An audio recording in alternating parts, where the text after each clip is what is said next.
Sir ये बोलिए हमें कि what are the areas where physical therapists are experts.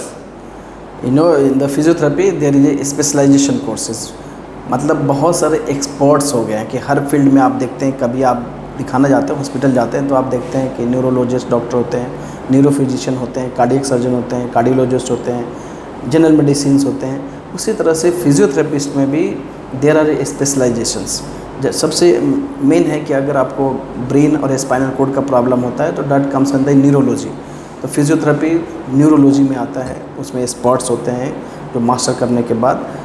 Main दूसरा आप देखें कि ऑर्थोपेडिक कंडीशन, मैंने बताया कि ऑर्थोपेडिक मीन्स जिसमें कि मसल्स और बोन का प्रॉब्लम अगर होता है तो that comes in the orthopaedic. एक होता है जेडेटिक्स। जेडेटिक मतलब होता है कि ऐसे पेशेंट जो उम्र दराज हो जाते हैं, जैसे उम्र होती है तो बहुत सारी बीमारियां हो जाती है, चलने फिरने के काबिल नहीं रहते हैं, तो उसका एक स्पेशलाइजेशन होता है, डैट कम्स इन द जेडेटिक्स।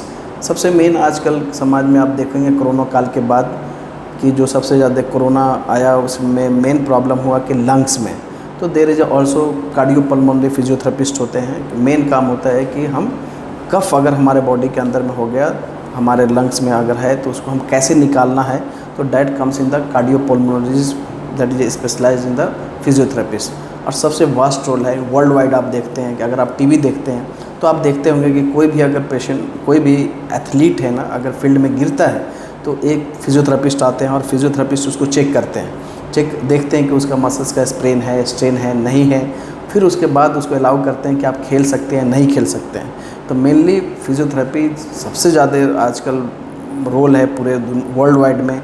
सभी लोग देख रहे हैं कि फिजियोथेरेपिस्ट ना कि मेनली स्पोर्ट्स में बहुत सारा काम कर रहे हैं, और स्पोर्ट्स में तो उसको हम लोग स्पोर्ट्स फिजियोथेरेपी बोलते हैं, स्पेशलाइज्ड बोलते हैं। और पीडियाट्रिक में अगर बच्चे का भी बहुत से बच्चे जो होते हैं कि जिसमें कि डेवलपमेंट प्रॉब्लम होता है, जो बच्चे जब पैदाइशी होते हैं तो अच्छे से किसी का डेवलप नहीं हो पाता है, स्पाइन में प्रॉब्लम हो सकता है, ब्रेन में प्रॉब्लम हो सकता है, तो उसकी वजह से उसके हाथ पैरों में वीकनेस हो जाता है।